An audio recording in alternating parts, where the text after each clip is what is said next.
Hello guys, welcome back on your own stars academy. तो जैसा कि मैंने कहा था कल कि आज मैं आपके लिए पॉलिटिकल साइंस की मैराथन लेकर आई हूँ। ठीक है, ये सारे क्वेश्चंस इम्पोर्टेंट हैं और ये आपको करने बहुत ही ज़्यादा ज़रूरी हो जाते हैं। ठीक है, क्योंकि इनमें से ना क्वेश्चंस ज़रूर आएंगे। मैंने इतनी ज़्यादा स्टेटमेंट्स डाली हैं कि आपके सारा कॉन्सेप्ट क्लियर हो जाएगा। ठीक है, बिल्कुल क्लियर हो जाएगा और आपका रिवीजन भी पूरा हो जाएगा इनसे। चलो हम करते हैं। हमारा फर्स्ट क्वेश्चन है, भारत में ईसाई धर्म का आरंभ केरल से हुआ था। Second option is, Ibn Battuta ने केरल के मुस्लिम सौदागरों की स्थिति का वर्णन किया है। तो guys, Christianity started in India from Kerala. Ibn Battuta had described the status of Muslim merchants of Kerala. तो ये दोनों ही बातें हमारी सही है। देखो, ईसाई धर्म का आरंभ केरल से हुआ था, क्योंकि जो ईसाई धर्म के जो गुरु होते हैं उनके शिष्य यहाँ पर केरल में ही सबसे पहले आए थे। कब आए थे? कौन थे जो सबसे पहले ईसाई धर्म का प्रचार करने के लिए केरल में आए थे? उनका नाम था सेंट थॉमस। तो ऐसा बोल सकते हो आप कि सेंट थॉमस ही ऐसे बंदे थे जिन्होंने ईसाई धर्म का प्रचार यहाँ पर किया था, या ईसाई धर्म के गुरु हम सेंट थॉमस को बोल सकते हैं इन इंडिया में। ठीक है, आगे। और जो इब्न बतूता थे, इब्न बतूता कब आए थे? एमबीटी के काल में आए थे। मोहम्मद बिन तुगलक के काल में आए थे वो इब्न बतूता। ठीक है, और उन्होंने ना केरल के मुस्लिम सौदागरों की स्थिति का वर्णन किया है कि उनकी स्थिति बहुत ही अच्छी थी। कौन सी बुक थी उनकी? रेहला या रहेला। उनकी बुक का नाम था रेहला। और उन्होंने केरल के जो भी मुस्लिम सौदागर मतलब कि व्यापारी थे उनकी स्थिति के बारे में बताया कि उनका सब आदर करते थे वहां पर केरल में। ठीक है, तो हमारा आंसर यहाँ पे हो जाएगा बोथ स्टेटमेंट्स आर ट्रू। आगे बढ़ते हैं हम। हमारा सेकंड क्वेश्चन है, निम्नलिखित कथनों पर विचार कीजिए। ओणम नामक त्योहार केरल में मनाया जाता है। चीना वाला मछुआरों द्वारा प्रयुक्त की जाने वाली नाव है। A festival called Onam is celebrated in Kerala. Chinavala is a boat used by fishermen. तो ये तो सही है कि ओणम नामक त्योहार है जो केरल में मनाया जाता है। इस त्योहार पे क्या किया जाता है? बोट रेस होती है। इस त्योहार पर बोट रेस होती है। ठीक है, ये क्या हो गया? बोट रेस होती है। और ये जो चीना वाला है ये नाव नहीं है गाइस, ये हमारा सेकंड गलत हो जाएगा। चीना वाला क्या है? ये है तमिलनाडु में यूज होने वाले जो मछलियां पकड़ने वाला जाल है। ये एक तरह का जाल है, क्योंकि इंडिया में ना बहुत सारे व्यापारी आए थे बाहर से केरल में, तमिलनाडु में यहाँ पर। तो चीनी यात्री भी आए थे, तो चीनी यात्रियों से उन्होंने क्या जाना? एक जाल जाना जिसका नाम था चीना वाला। एक और चीज है जिसके बारे में क्वेश्चन आता है, क्या आता है? चीना या चीनी चट्टी। ये होता है फ्राई पैन। मछली तलने वाला एक पैन होता है जिसमें मछली तली जाती है। ठीक है, ऐसे याद करना ना, चट्टी मतलब चाटने वाला, तो ऐसे फ्राई पैन। इन दोनों में पजल मत हो जाना। तो हमारा आंसर हो जाएगा ए आंसर हो जाएगा। Only statement 1 is true. ये थर्ड क्वेश्चन आ गया। भारतीय एकता कोई बाहर से थोपी गई चीज नहीं है, इसमें विविधता को पहचाना और प्रोत्साहित किया जाता है। इस कथन का संबंध किससे है? महात्मा गांधी से, वल्लभ भाई पटेल से, रविंद्रनाथ टैगोर से, जवाहरलाल नेहरू से। तो गाइस इस कथन का किसने कहा था? जवाहरलाल नेहरू जी ने बोला था।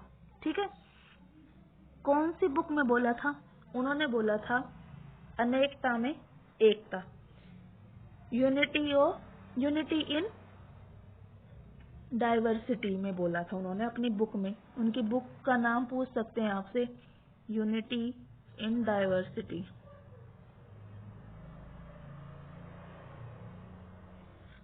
ठीक है, तो ये अगर ये आ जाए, भारतीय एकता कोई बाहर से थोपी गई चीज नहीं है। ये कथन किसने कहा है? तो जवाहरलाल नेहरू ने कहा है। विविध समाज के संदर्भ में निम्नलिखित कथनों में से कौन सा सही है? जिसमें देखो, विविध समाज, अलग अलग समाज के संदर्भ में बताना, जिसमें भाषा, संस्कृति, धर्म में विभिन्नताएं होती है और समानताएं भी होती है। सेकंड ऑप्शन, वह समाज जिसमें भाषा, धर्म, संस्कृति में विभिन्नताएं और असमानताएं पाई जाती है।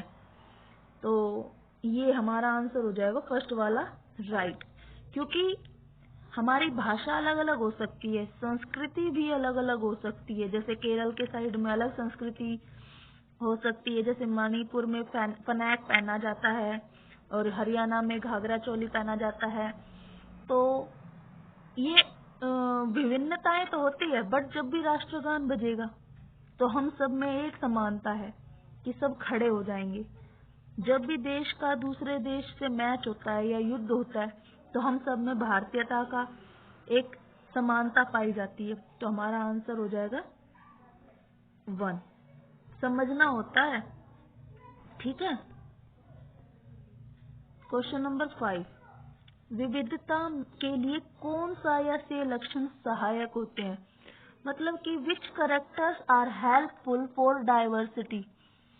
डाइवर्सिटी के लिए क्या क्या इम्पोर्टेंट है, क्या क्या सहायक है? भौगोलिक स्थितियां, ऐतिहासिक पृष्ठभूमि।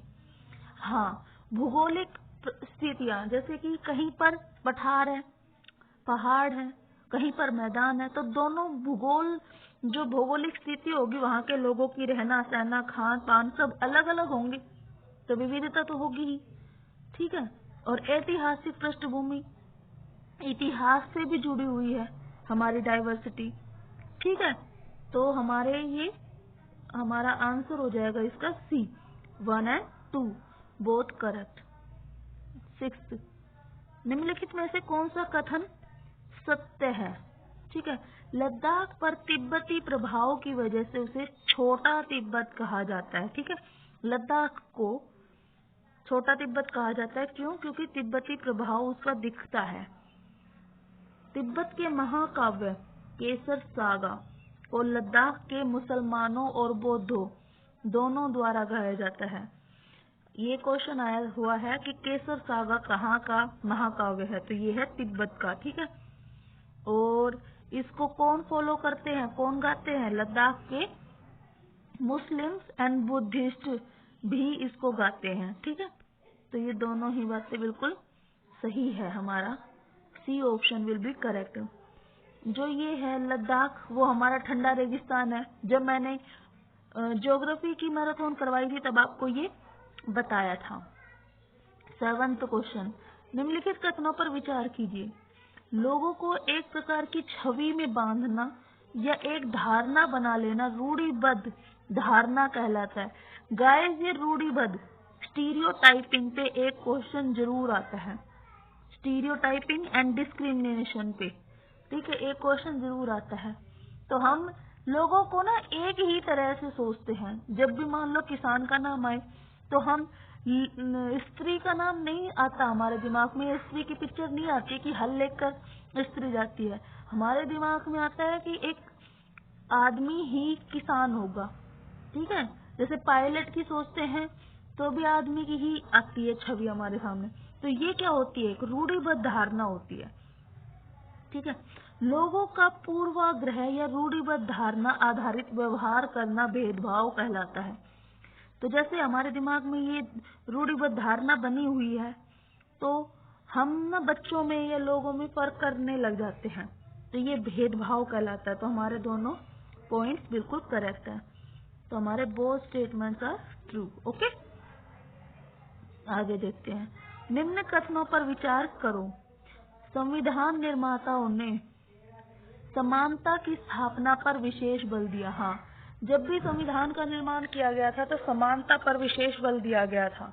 B.R. अम्बेडकर जी ने ये हमारा संविधान बनाया था, तब सब लोग इक्वल है, ये बात उन्होंने बहुत विशेष बल और उन्होंने ऐसे ही संविधान का निर्माण किया गया था जिसमें कोई छोटा बड़ा न हो सके। संविधान की उद्देशिका में प्रतिष्ठा और अवसर की समानता पर बल दिया गया है। हाँ तो गाइस ये बात भी सही है, दोनों ही कथन सही है। अब ये मत सोचना कि मैं ऐसे क्वेश्चन लेकर आई हूँ जिसमें दोनों कथन ज्यादा सही होते हैं। ये सोचो कि हमारा कंसेप्ट कितना क्लियर हो रहा है, हमें ज्यादा से ज्यादा बातें समझ में आ रही है। ठीक है, ये देखो हमें एग्जाम में ना उद्देशिका प्रियम्बल जरूर पढ़ के जाना है, क्योंकि हमारी हर एक एनसीईआरटी बुक के सामने, चाहे वो हिस्ट्री है, चाहे वो पॉलिटिकल है, चाहे वो ज्योग्राफी है, सब में प्रियम्बल दे रखा है और एक क्वेश्चन प्रियम्बल से जरूर आएगा। तो हमारे प्रियम्बल में किस चीज की इक्वालिटी पर बात की गई है, equality of status and opportunity, status and opportunity. ठीक है, तो हम स्टेटस को डिग्निटी भी बोल सकते हैं। अगर ये आ जाए ये वाला वर्ड अपॉर्चुनिटी एंड डिग्निटी तो भी बात वही होगी। ठीक है, ऐसे पजल मत हो जाना एग्जाम में। तो हमारा बोथ स्टेटमेंट्स आर ट्रू। देखो हमारे प्रियम्बल में क्या क्या बोला गया है, यहाँ से बात करते हैं हम। ठीक है, हमारे प्रियम्बल में ना 5 प्रकार के नेचर ऑफ स्टेट्स बोला गया है। हमारा स्टेट कैसा है, नेचर ऑफ स्टेट्स कैसा है बता देती हूँ। ठीक है, संपूर्ण प्रभुत्व संपन्न,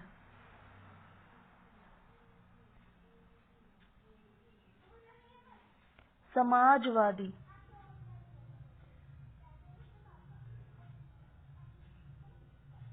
पंथ निरपेक्ष,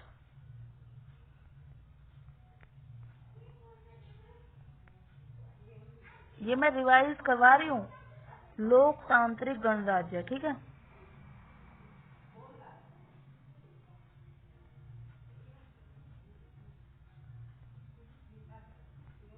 गणराज्य। ठीक है, आगे देखते हैं आगे क्या बोला हुआ है हमारे में, मतलब कि ऐसा हम राज्य बनाएंगे, संपूर्ण प्रभुत्व संपन्न, समाजवादी, पंथ निरपेक्ष, लोकतांत्रिक गणराज्य हम बनाएंगे। और हमारे प्रियम्बल में 3 प्रकार की जस्टिस, न्याय के बारे में बात की गई। ये जस्टिस वाला क्वेश्चन आया था गाइस पहले। कैसे कैसे, सोशल मतलब कि सामाजिक, पॉलिटिकल मतलब कि राजनीतिक न्याय हमें मिलेगा, एंड इकोनॉमिक मतलब कि आर्थिक हमें सामाजिक, राजनीतिक एंड आर्थिक न्याय मिलेगा। और 2 तरह की इक्वालिटी जो इसमें क्वेश्चन में है, स्टेटस एंड अपॉर्चुनिटी या अपॉर्चुनिटी एंड डिग्निटी। ठीक है, तो ये गाइस ये आपके लिए इम्पोर्टेंट हो जाते हैं। प्रियम्बल हमारे लिए बहुत इंपॉर्टेंट है, एक क्वेश्चन जरूर आता है। 9th क्वेश्चन, निम्नलिखित कथनों में से सत्य कथन की पहचान करनी है। सत्य कथन, प्रतिनिधि लोकतंत्र में लोग सीधे तौर पर भाग नहीं लेते हैं। हाँ, ये बात सही है, हम सीधे तौर पर भाग नहीं लेते हैं। हम लोकतंत्र में जनता अपनी सत्ता का हस्तांतरण करती है। कैसे? एक बार ही हम प्रत्यक्ष भाग लेते हैं जब हम चुनाव लड़ते हैं। डायरेक्ट डेमोक्रेसी किसमें है? डायरेक्टली हम नहीं करते। डायरेक्ट डेमोक्रेसी किसमें है? स्विट्जरलैंड में है। ठीक है, किसमें है भाई?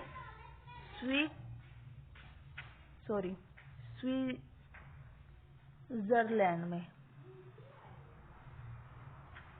वहां पर क्या होता है, एक चौराहे पर जैसे लोगों को बैठा देते हैं और उनके हाथ में यस और नो के बोर्ड दे देते हैं, वो अपने सीधे तौर पर ही चुन लेते हैं, हाँ या ना का वो कर देते हैं। ठीक है, तो अब यहाँ पर सीधे तौर पर हम भाग नहीं लेते और लोकतंत्र में जनता अपनी सत्ता का हस्तांतरण करती है, तो हमारा सी ऑप्शन बिल्कुल करेक्ट हो जाएगा। ठीक है, क्योंकि स्विट्जरलैंड एक छोटा सा देश है, वहाँ पे ना इतना बड़ा देश नहीं है, ना ही वहाँ की जनसंख्या इतनी ज्यादा है। गांधी जी ने किस पत्रिका में वोट के अधिकार पर लेख लिखा था? वोट के अधिकार पर गांधी जी ने, तो उन्होंने किस में लिखा था? इंडियन ओपिनियन, हरिजन, यंग इंडिया, लोकमित। उन्होंने लिखा था यंग इंडिया में। कब लिखा था? 1931 में लिखा था। और उन्होंने कहा था कि मैं यह विचार सहन नहीं कर सकता कि जिसके पास संपत्ति है उसके पास वोट देने का अधिकार है और जिसके पास उसकी संपत्ति नहीं है वह वोट नहीं दे सकता। उन्होंने ऐसा लिखा था 1931 में। अब आगे देखिए, निम्नलिखित में से कौन सा सुमेलित नहीं है? जुलू अफ्रीका की स्थानीय भाषा। ये तो सही है कि जुलू एक अफ्रीका की स्थानीय भाषा है, लोकल लैंग्वेज है। ठीक है, local language. And Nelson Mandela रंग भेद आंदोलन का नेतृत्व करता है, वो leader of the apartheid movement. हाँ, ये भी बिल्कुल सही है। तो सत्य नहीं, सुमेलित नहीं है, तो इनमें से तो दोनों ही सभी सुमेलित है, तो हमारा आंसर हो जाएगा D, neither one nor two. ठीक है, नाइदर वन नॉर टू। ये नेल्सन मंडेला जी 28 इयर्स तक जेल में रह के आए थे और जब ये छूटे थे तब 1994 में अफ्रीका एक लोकतांत्रिक देश बन गया था और नेल्सन मंडेला ऐसे फर्स्ट प्रेसिडेंट थे, राष्ट्रपति थे जो अश्वेत थे, अश्वेत राष्ट्रपति थे। और अफ्रीका को अब क्या बोला जाता है? अफ्रीका को अब बोला जाता है रेनबो कंट्री, रेनबो कंट्री बोला जाता है। ठीक है, जुलू जो है वो एक अफ्रीका की लोकल लैंग्वेज है। ठीक है, इसमें इसके आपकी जो पॉलिटिकल की बुक है उसमें ना एक चैप्टर है हेक्टर, एक कहानी है हेक्टर पीटरसन के ऊपर है एक कहानी। ठीक है, बुक में लिखा हुआ है हेक्टर पीटरसन। इनको और इनके साथियों को पुलिस ने गोली मार दी थी क्योंकि ये जुलू एक लोकल लैंग्वेज सीखना चाहते थे और जबकि वहां पर अफ्रीकन लैंग्वेज पर जोर दे रहे थे। ये एक स्टोरी दी हुई है। ठीक है, निम्नलिखित में से कौन सा कथन नागरिक अधिकार आंदोलन के विषय में सत्य है? इस आंदोलन का प्रारंभ अफ्रीकी अमेरिकी मूल के लोगों के विरुद्ध नस्लीय भेदभाव के कारण हुआ था। ठीक है, ये बात तो बिल्कुल सही है। सेकंड है, इस आंदोलन के परिणाम स्वरूप अमेरिका औरतों को वोट देने का अधिकार 1920 ईस्वी में प्राप्त हुआ था।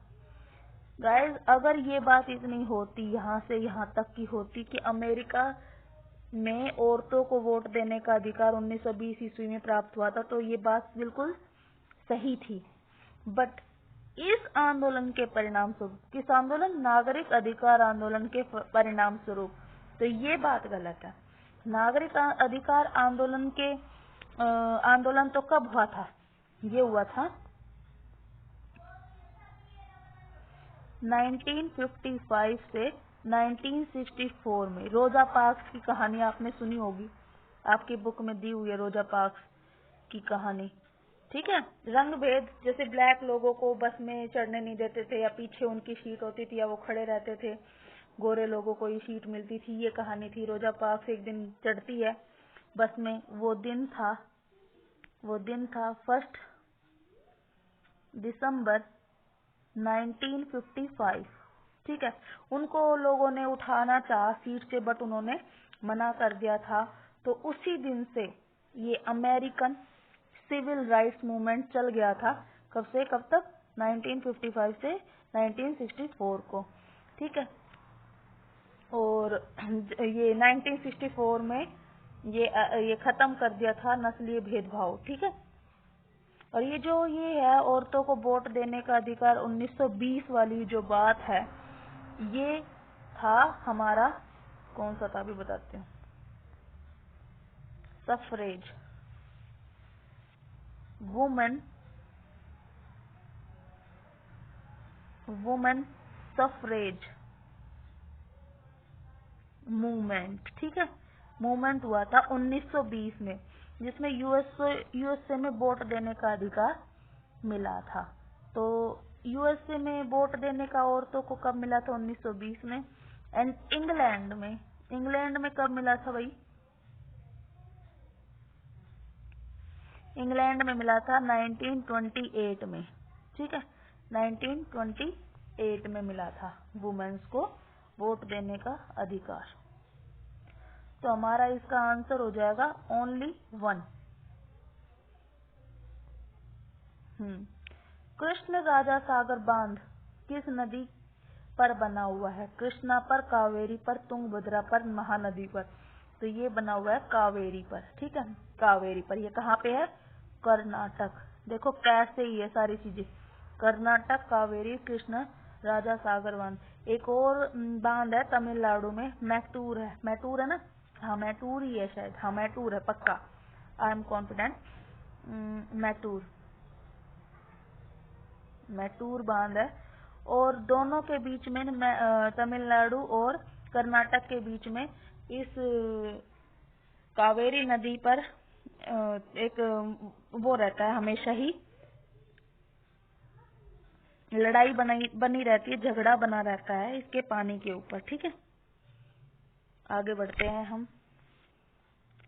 निम्नलिखित कथनों पर विचार कीजिए। प्रत्येक शहर को वार्डों में विभाजित किया जाता है और प्रत्येक वार्ड से जनता द्वारा एक पार्षद का चयन किया जाता है।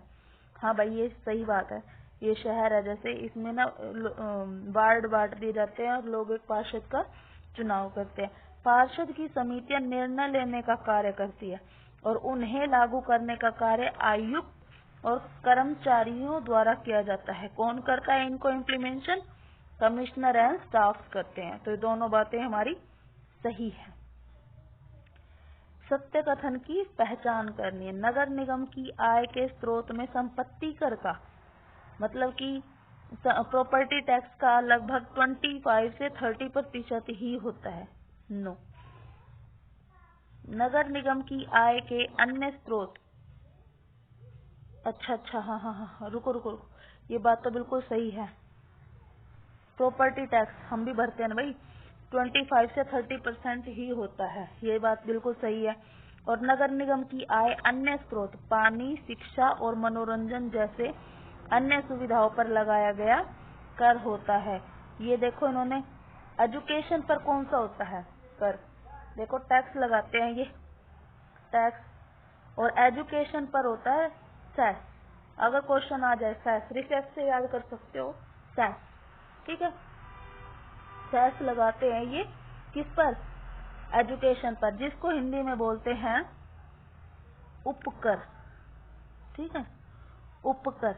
एंड इनको ना एड मिल जाती है, सरकारी अनुदान मिल जाते हैं नगर निगम वालों को, तो जहां से ना इनको पैसे मिलते रहते हैं। तो हमारे ये both statements are true, 1 and 2 both. सत्य बताना था ना। पंचायतों के स्तरों को बढ़ते क्रम में लगाइए। सबसे पहले क्या होती है? ये सही है बिल्कुल। पहले सबसे पहले ग्राम पंचायत होती है, फिर पंचायत समिति, फिर जिला परिषद। तो हमारा आंसर हो जाएगा डी, 1, 2 and 3। ये सही सीक्वेंस में लगे हुए थे। निम्नलिखित कथनों पर विचार कीजिए। ग्राम सभा का सदस्य ग्राम पंचायत का भी सदस्य होता है। ग्राम पंचायत का सचिव ग्राम सभा का भी सचिव होता है। देखिए सबसे पहले आपको ये समझना होगा कि ग्राम सभा क्या होती है। ग्राम सभा होती है 18+ के लोग जो वोट दे सकते हैं, वो लोग सभी ग्राम सभा के सदस्य बन जाते हैं और ये लोग वोट देकर ग्राम पंचायत बनाते हैं। ठीक है, ग्राम पंचायत में कौन कौन होता है? ग्राम पंचायत में होते हैं वार्ड पंच प्लस सरपंच। ये लोग वार्ड पंच को चुनते हैं। वार्ड पंच किसको चुनते हैं? सरपंच को चुनते हैं। ठीक है, ये 18+ के लोग वार्ड पंच को चुनते हैं और फिर ये सरपंच को चुनते हैं। और जो ये बात तो फिर हमारी गलत हो गई कि ग्राम सभा का सदस्य, मतलब कि हम आम लोग जो वोट दे सकते हैं वो ग्राम पंचायत का सदस्य भी, ग्राम पंचायत में तो सिर्फ ये लोग आते हैं। तो ये फर्स्ट स्टेटमेंट इज रॉन्ग। ग्राम पंचायत का सचिव ग्राम सभा का भी सचिव होता है। हाँ, ये बात बिल्कुल सही है। तो ए गलत है और बी सही है। ये वाला हमारा बी ऑप्शन राइट हो जाएगा। निम्नलिखित कथनों पर विचार कीजिए। ग्राम पंचायत का मुख्य कार्य अपने क्षेत्र में आने वाले लोगों में गांव में विकास कार्यक्रम लागू करवाना होता है। सही है। जो भी कोई नई टेक्निक आती है या कुछ भी नई स्कीम आती है, उसको ग्राम पंचायत अपने अंडर आने वाले जितने भी गाँव उनमें सब में लागू करवाती है ग्राम पंचायत। ठीक है, अभी भी बताया ना मैंने ग्राम पंचायत कौन होती है, वार्ड पंच एंड सरपंच। ठीक। और ग्राम सभा का मुख्य कार्य ग्राम पंचायत की जवाबदेही सुनिश्चित करना, मतलब हम सब आम लोग, ग्राम सभा वाले लोग ग्राम पंचायत के जो काम वो करती है उनसे उनके जवाब मांग के कि उन्होंने ये कार्य किया या नहीं किया, क्यों नहीं किया। तो ये हमारा दोनों सही हो जाएगा। C option will be correct. Hindu उत्तराधिकार संशोधन अधिनियम 2005 लागू है केवल उत्तर भारतीय राज्यों में, उत्तर भारतीय राज्य और केंद्र शासित प्रदेशों में, सभी राज्यों और केंद्र शासित प्रदेशों में। तो हमारा आंसर डी हो जाएगा, सभी राज्यों और केंद्र शासित प्रदेशों में। देखो पहले क्या था, 2005 से पहले क्या था कि पिता की संपत्ति में सिर्फ बड़ा बेटा ही उसका उत्तराधिकारी बनेगा या उसके बेटे ही लेंगे। बट 2005 के बाद में जो उस पिता के पुत्र होंगे प्लस जो बेटियां होंगी, पुत्रियां होंगी, और जो उन पुत्र पुत्रियों की माँ या फिर उस आदमी की वाइफ, तो हम मदर लिख देते हैं यहाँ पर, ये सब इक्वली उसकी प्रॉपर्टी के हकदार होंगे। हम आगे बढ़ते हैं। निम्नलिखित में से कौन सा ऐसे स्थायी कर्मचारी होने के फायदे हैं? भविष्य निधि बचत कर पाना। हाँ भाई, अगर आप एक परमानेंट एम्प्लॉय हैं तो आप being able to save for provident fund, निश्चित अवकाश भी ले पाएंगे, गेटिंग एश्योर्ड लीव, स्वास्थ्य बीमा की सुविधा भी। तो तीनों ही चीजें आपको मिलेगी अगर आप गवर्नमेंट जॉब आपको मिल जाती है। तो किस संस्था द्वारा सतत विकास लक्ष्य जारी किए जाते हैं? किस संस्था द्वारा की जाती है? है भाई, मानव संसाधन विकास द्वारा या योजना विकास द्वारा, योजना आयोग द्वारा, संयुक्त राष्ट्र संघ द्वारा या विश्व बैंक द्वारा? तो ये की जाती है यूएनओ के द्वारा। सतत विकास लक्ष्य जारी किए जाते हैं। ये करता है 17 गोल्स करता है भाई। ये आपको पढ़ के जाने पड़ेंगे, आपकी एनसीईआरटी में है। ठीक है। अनुच्छेद 15 के संबंध में निम्नलिखित कथनों में से कौन सत्य है? अनुच्छेद 15, प्रत्येक नागरिक को सभी सार्वजनिक स्थानों के उपयोग का अधिकार है। तो ये बिल्कुल सही है।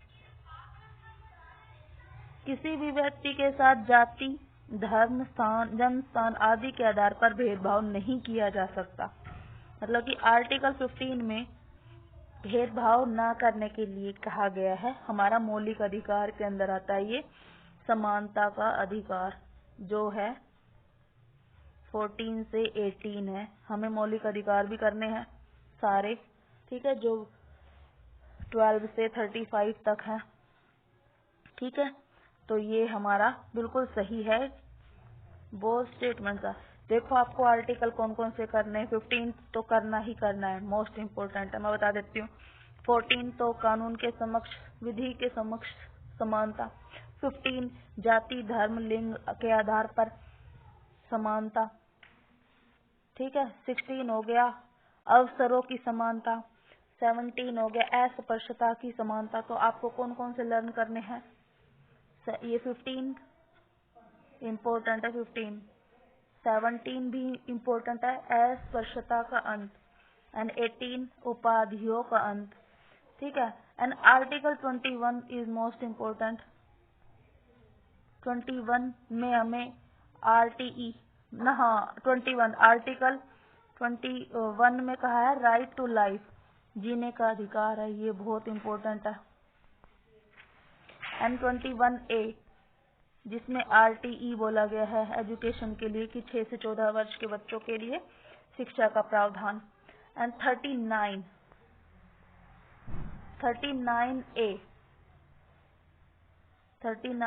ये आता है DPSP में आता है, नीति निर्देशक तत्व के अंदर आता है, ठीक है।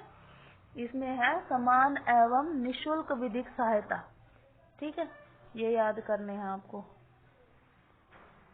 किसी मनुष्य के लिए आत्मसम्मान रहित जीवन जीने से अशोभनीय और कुछ नहीं है। उपरोक्त कथन किससे संबंधित है? महात्मा गांधी से, जवाहरलाल नेहरू से, विनोबा भावे से, भीमराव अंबेडकर से। तो ये कथन है भीमराव अंबेडकर से, ये कहे थे भीमराव अंबेडकर जी ने बोला था। निम्नलिखित कथनों पर विचार कीजिए। कोस्टा रिका को मध्य अमेरिका का सबसे स्वस्थ देश माना जाता है। चिकित्सा पर्यटक से तात्पर्य है ऐसे विदेशी व्यक्ति जो भारत में अपना इलाज कराने आते हैं। तो बिल्कुल सही है, क्योंकि भारत में ना इलाज सस्ता है, यहाँ पर सबसे ज्यादा मेडिसिन बनती है, ठीक है। एंड ये जो कोस्टा रिका है, जो मध्य अमेरिका का एक देश है, बहुत छोटा सा देश है, बहुत छोटी सी कंट्री है, ठीक है। और ये चारों तरफ से पानी से घिरी हुई है। और कोस्टा रिका के पास में ना एक मोस्ट इम्पोर्टेंट बात है कि इसके पास आर्मी नहीं है। तो ये अपना सारा पैसा किस पर खर्च करती है? एजुकेशन पर। एजुकेशन पर खर्च करती है। और किस पर खर्च करती होगी? हेल्थ पर खर्च करती है, ठीक है। ये बात इम्पोर्टेंट है। तो हमारे ये दोनों ही कथन बिल्कुल सत्य हो जाते हैं। Both statements are true. आगे देखते हैं। असत्य कथन की पहचान कीजिए। देखो मेरी वाली गलती मत करना, जैसे मैंने अभी यहाँ पर असत्य कथन नहीं पढ़ा। एग्जाम में ये ऊपर के पॉइंट्स जरूर पढ़ना है कि सत्य बताना है या असत्य बताना है, सत्य नहीं है, ऐसे ध्यान रखना है। राज्य को कई निर्वाचन क्षेत्रों में बांटा जाता है। हाँ, जैसे कि शहर को अभी मैंने बताया था छोटे छोटे पार्ट्स में डिवाइड किया जाता है, वार्डों में डिवाइड किया जाता है। हर निर्वाचन क्षेत्र से जनता एक प्रतिनिधि चुनती है जो विधानसभा का सदस्य यानी विधायक बन जाता है। बिल्कुल सही है। गठबंधन सरकार से अभिप्राय चुनावों के बाद किसी भी दल को स्पष्ट बहुमत न मिलने की स्थिति में 2 या 2 से अधिक राजनीतिक दलों के बीच सत्ता की साझेदारी। हाँ, जब भी मतलब किसी भी एक सरकार को ना बहुमत नहीं मिलता है तो 2 या 2 से अधिक पार्टी गठबंधन करके एक सरकार बना लेती है। एंड राज्यपाल मुख्यमंत्री के प्रति जवाबदेह होता है। यही सत्य है हमारे लिए। राज्यपाल किसके प्रति जवाबदेही है? वो है राष्ट्रपति के प्रति, क्योंकि उसको कौन लगाता है भाई? राष्ट्रपति लगाता है, प्रेसिडेंट जी लगाते हैं हमारे, ठीक है। ठीक है, प्रेसिडेंट लगाते हैं। आगे देखते हैं हम। और ये जो राज्यपाल होते हैं वो राज्य का प्रथम नागरिक होता है। राज्य का प्रथम नागरिक होते हैं। ये हमेशा दूसरे राज्यों से बनाया जाता है ये, ठीक है। जैसे हरियाणा का राज्यपाल होगा तो हरियाणा से नहीं होगा, कहीं और से होगा, ठीक है। और जो ये है, ये राज्यपाल वो किसकी नियुक्ति करता है? मुख्यमंत्री और अन्य मंत्रियों की नियुक्ति करता है। अच्छा, ये हमारी पीडीएफ यहीं पर खत्म होती है गाइस। नेक्स्ट पीडीएफ ओपन कर लेती हूँ मैं।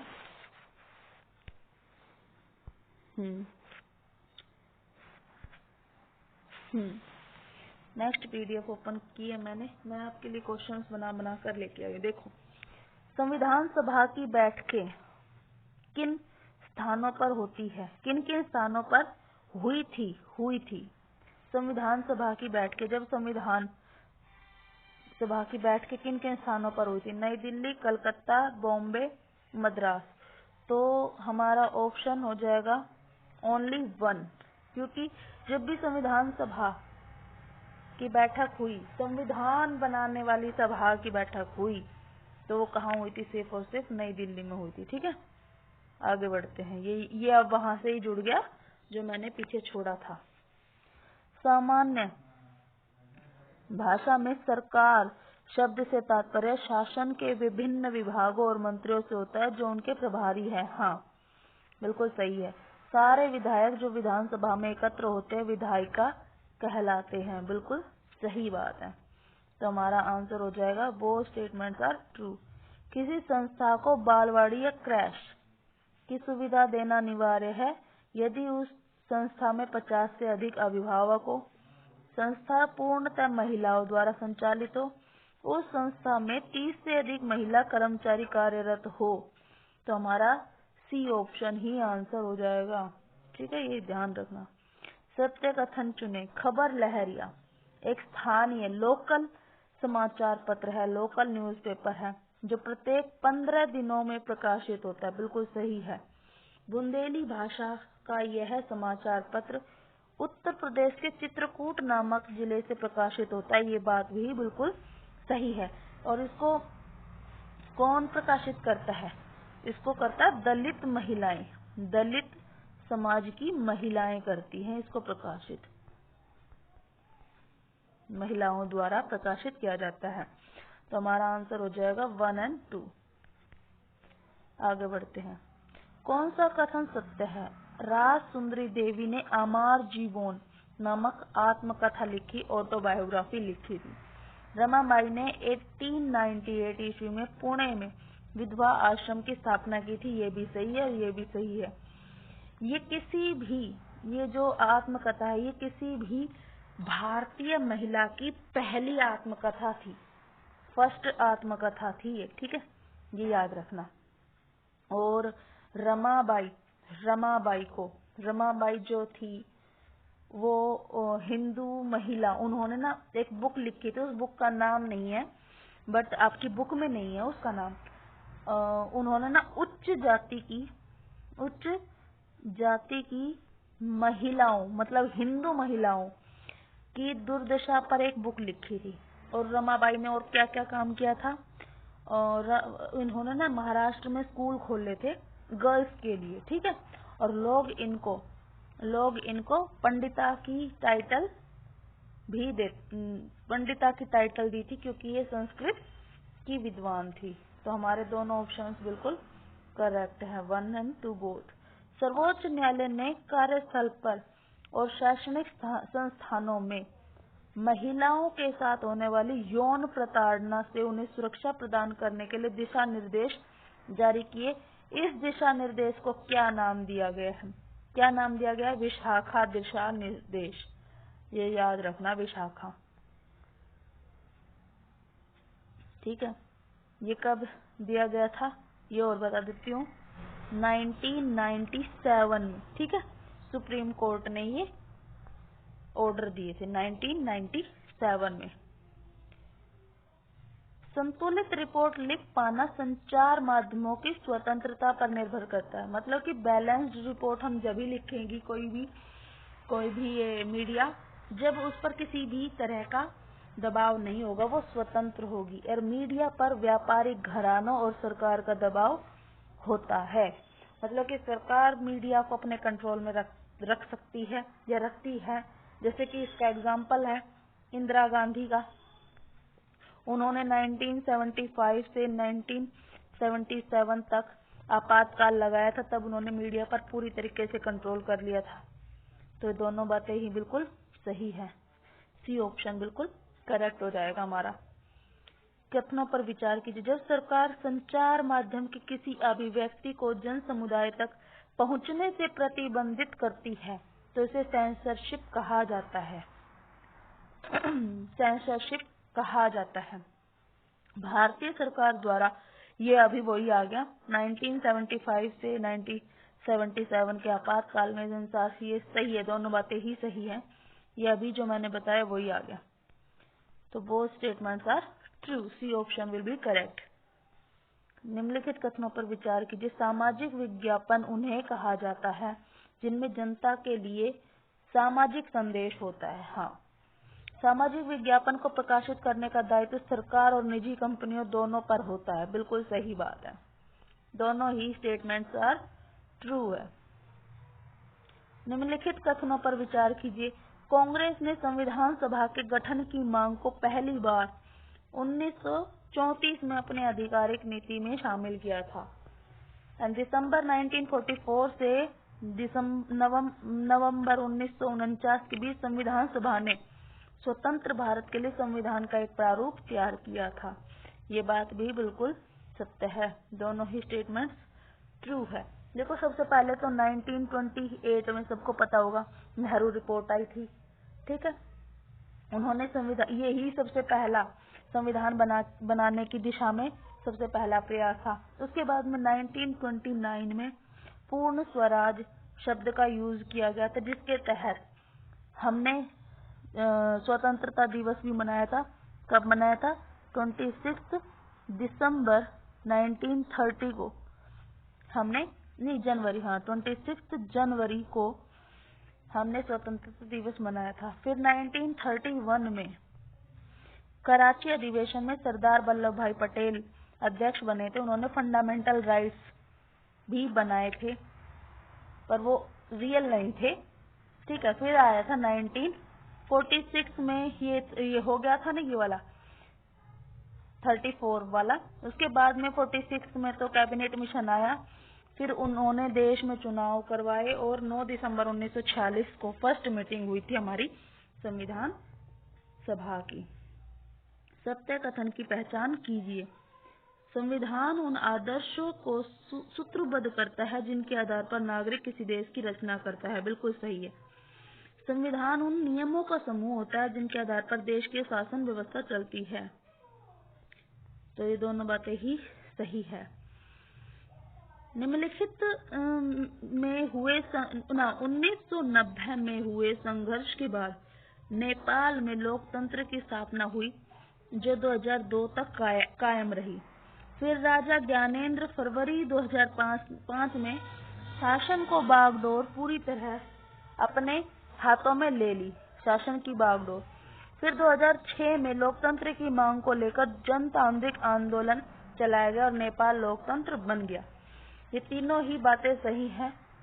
फिर गाइस, ये बात बिल्कुल सही है, पर 2008 में जो राजतंत्र था उसको बिल्कुल पूरी तरह से खत्म कर दिया गया था। राजतंत्र खत्म कर दिया गया था और जो इनका वो बना था संविधान, वो बना था 2015 में बनकर तैयार हुआ था, ठीक है। तो हमारे 1, 2 और 3 तीनों ऑप्शन से बिल्कुल करेक्ट है। सत्य कथन बताने हैं। संघवाद, इसका मतलब देश में एक से ज्यादा स्तर की सरकार का होना। भारत में 3 स्तर पर सरकारों का प्रावधान है। कौन कौन सा? एक तो सेंटर लेवल, ठीक है, एक स्टेट लेवल और एक लोकल लेवल पर सरकार है। सभी देशों में 2 लेवल पर है, हमारे देश में 3 लेवल्स पर है। तो तीनों ही बातें बिल्कुल सही है, 1 और 2। निम्नलिखित कथनों में से कौन सा कथन सत्य है? सत्य। कार्य क्षेत्र की स्पष्टता के लिए संविधान में कुछ सूचियां, कुछ लिस्ट बनाई गई है जिनमें बताया गया कि कौन से स्तर की सरकार किन मुद्दों पर कानून बना सकती है। हाँ, हमने लिस्ट बनाई है, 2 लिस्ट बनाई है, एक सेंटर और एक स्टेट, और एक कंकरेंट लिस्ट भी है जिसमें अवशिष्ट मामले दिए हुए हैं, ठीक है। संविधान में 3 सूचियों का वर्णन है जिसमें केंद्र और राज्य सरकार की कानून बनाने की शक्ति का वर्णन है। पर अगर किसी मुद्दे पर केंद्र और ये अपना राज्य किसी एक बात पर सहमत नहीं होते हैं तो वहां पर केंद्र की बात ही मानी जाती है, ठीक है। तो हमारा 1 और 2 बोथ स्टेटमेंट्स आर ट्रू। मौलिक अधिकारों वाले खंड को संविधान की अंतरात्मा भी कहा जाता है। हाँ, बिल्कुल सही है। एंड 86 संविधान संशोधन द्वारा 86 अमेंडमेंट द्वारा माता पिता का यह कर्तव्य सुनिश्चित किया गया कि वो अपने बच्चों को शिक्षा प्रदान करवाए। ये 86 अमेंडमेंट कब हुआ था? 2002 में हुआ था। ठीक है। ये हुआ था 2002 में, जिसमें ना 2 अमेंडमेंट हुए थे। एक तो हुए था वो 21A, आर्टिकल 21A, जिसमें 6 से 14 साल के बच्चों की मुफ्त में शिक्षा का प्रावधान करवाया गया है। और एक ये जो हमारे 11th मौलिक कर्तव्य बना था। ठीक है, फंडामेंटल राइट्स बना था। फंडामेंटल मतलब मौलिक कर्तव्य बना था ये हमारा। ठीक है, कर्तव्य, जिसमें माता पिता का यह कर्तव्य था कि वो अपने बच्चों को शिक्षा प्रदान करवाए। एक बात और, अगर सीटेट में ये आ जाए कि संविधान की आत्मा किसे कहते हैं, तो मौलिक अधिकारों को बता देना। कभी आप सब लोग प्रियम्बल को बोलो या किसी और चीज को बोलो, बिल्कुल कंफ्यूज होने की जरूरत नहीं है। संविधान की अंतरात्मा है या आत्मा है, मौलिक अधिकार ही आंसर आएगा सीटेट में। तो यहाँ पे बोथ स्टेटमेंट्स आर ट्रू हो जाएगा। सार्वभौमिक मताधिकार का मतलब अपने प्रतिनिधियों के चुनाव में देश के सभी लोगों की प्रत्यक्ष भूमिका होती है। भारत का संविधान अपने सभी वयस्क नागरिकों को वोट डालने का अधिकार देता है। ये बात बिल्कुल सही है।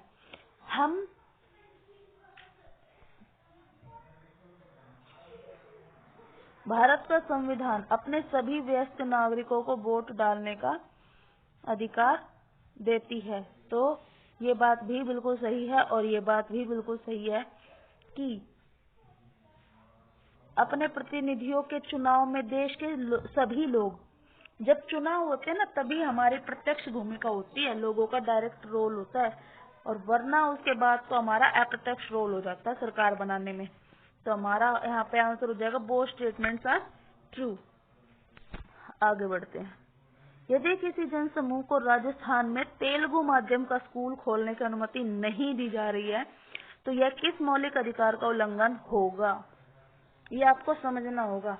आप ऐसा नहीं करोगे कि रटने बैठ जाओगे अधिकारों को, मौलिक अधिकारों को। ठीक है, तो ये होगा हमारा, जब भी मतलब अगर हम तमिलनाडु में हिंदी भाषा का खोलना चाहते हैं और तब नहीं मिलता, तब भी सांस्कृतिक और शैक्षणिक अधिकार ये होगा, 19th में आ जाएगा। ठीक है।